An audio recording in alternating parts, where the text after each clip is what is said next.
Hello dear students, today we will talk about the grammar chapter number 6, Participles and Gerunds. Actually you might have learned in class 4th or in 5th as well that the participles are the verb forms, like we have present participle and past participle. But here the participles will not be used as verbs but they will be acting as adjectives. And remember that we will not be calling them as ing verbs or ed verbs, but rather than that we will be calling them ed or ing adjectives. Now let's see exactly what participles are. First of all, we'll focus on present participles. Now present participles talks about the verb which is used as an adjective, but remember it is only the ing word, and after that there is a noun. If there is no noun after that, it will not be the example of present participle which comes as an adjective as well. Now look at the example. The setting sun painted the sky red. Now here setting is actually working here as adjective because it's qualifying the noun sun. I hope you're getting this. Sun is noun and setting is adjective because it's qualifying the sun. If I ask you the question, how is the sun? The sun is setting, so it's going down in the evening. Okay, setting scene is there, and because of that reason it is the example of present participle, and that becomes ing adjective. Now look at the second example. This book contains some amazing facts. Now here facts is the word that is a noun, and amazing is describing the fact. How are the facts? They are amazing, and because of that reason it is again the example of ing adjective, not even a verb, because before that also there is no helping verb, and after the ing word there is a noun, and that's the reason it becomes present participle and also describing the noun. Because of that reason it is called as ing adjective. Now what exactly the meaning of the participles is? Now here participle have really a different meaning. It is not the same as we discussed in the verb form. Okay, because in the present participle and past participle, if we talk about the verbs, they are called as action words. Now the action will be in present, will be in the past as well, but here this participle will not be work as a verb form, but they will be working as adjectives. Now how are they formed? They are formed with ing, as we call them suffix also. So they are formed with the suffix ing, and they are used as adjectives because they are qualifying noun here, and such a ing adjectives are called as present participles. Remember, this one is very important for you. But one more point is again more important there. The meaning of this ing adjective is different from the usual meaning of the verb. Now look at the example. You can see the example there, fetching clothes, and another example is he is fetching clothes. Now in the first example, fetching clothes, fetching has the word or its meaning is attractive. Okay, they are shining, they are good in look. So fetching is what here? Its meaning is attractive, fetching clothes. And if you look at the second example, he is fetching clothes. So he is fetching. Fetching means what here? To get. And here fetching is not working as an adjective, but it is working as a verb. The reason behind this, there is a helping verb is before the word fetching, and after that there is a cloth noun. Are you getting it? There is a noun cloth after the ing word. There is a helping word is before the ing verb, and because of that reason it is the example of present participle verb but not the adjective. In above example, fetching is the example of adjective because there is no helping verb before that and there is noun after it. That's the reason that we call it as ing adjective.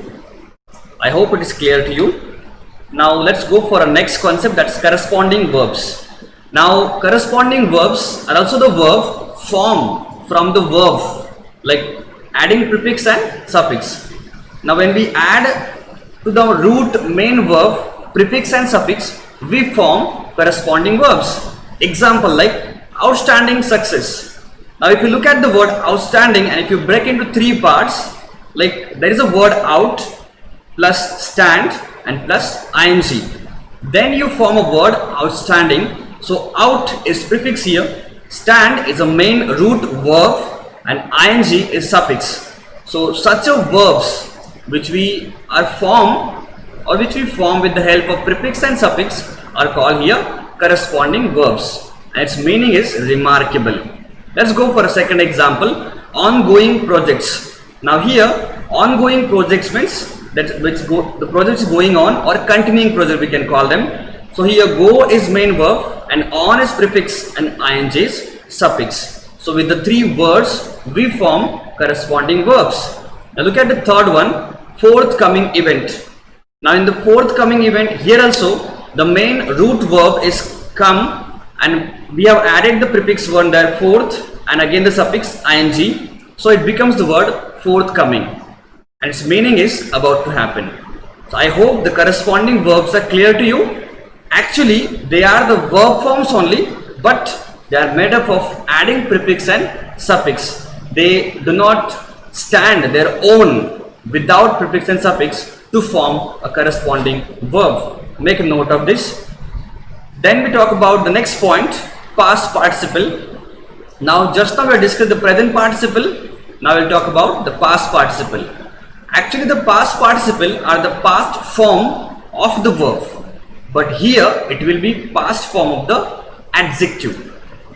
But remember that the participle which we call it a past participle will be ending with d or ed or en or n with or t forms. Okay, example like the buried treasure was found by him. Now if you look at this example, treasure is what here? It's a noun. Before that there is the word buried. Now if I ask the question, how was the treasure? Then the treasure was buried. So the buried is the word describing the treasure, qualifying it. The noun is qualified, and because of that reason it is the example of past participle adjective, not a verb. And if you look at the past form of this particular verb, that's a buried only, and the V1 form of buried is bury only. And look at the second example now. The lost child was soon found. Now here child is noun, but how was the child? If you ask the question, then the child was lost. Now lost is the word that's qualifying the noun child. Getting it? And because of that reason it becomes past participle adjective, or we can call it as ed adjective, but not the verb. Remember this one. And lost is also the past form of lose. I hope it's clear to you how we form the past participle adjectives, not the verb. So here buried treasure and a lost child, this both are the example of ed adjectives. Then there are some rules to think upon it, like whatever ed adjectives are used here in this, all the examples are, we can call them as ed adjectives. We don't call them ing verbs, we don't call them ed verbs, or we don't call them present participle, we don't even call them past participle. We directly call them ed adjectives or ing adjectives. Remember this term, it's new for this chapter. And the second one, ed adjective may not have corresponding verb at all. I hope you are getting this point, because in the previous we talk about the present participle. In the present participle there we found some of the corresponding verbs, but in the ed adjective we do not have corresponding verbs. Example like wooded area. Now in this wood, it's actually a noun, it's not a verb, and before that or after that we are not adding any of the prefix or else we can say suffix to form a corresponding verb. It's a real form of the word, and because of that reason ed adjectives do not have corresponding verbs at all. Remember this, very important for you.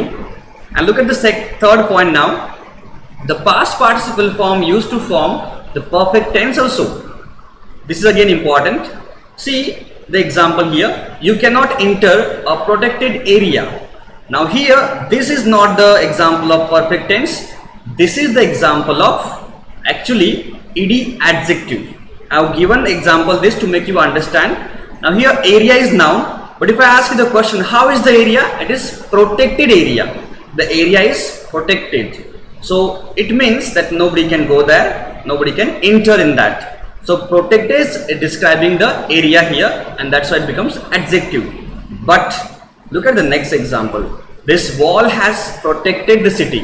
Now before the word protected, if I use has or had, that is the perfect tense helping verbs. If I use has or had, it becomes the example of present or past perfect tense, because the rule of past perfect or present perfect is has plus V3 form. So here has protected is the example of present perfect tense, and because of that reason it will not be the example of ed adjective, but it will be working as verb. The reason behind this, because there is a helping verb has before that.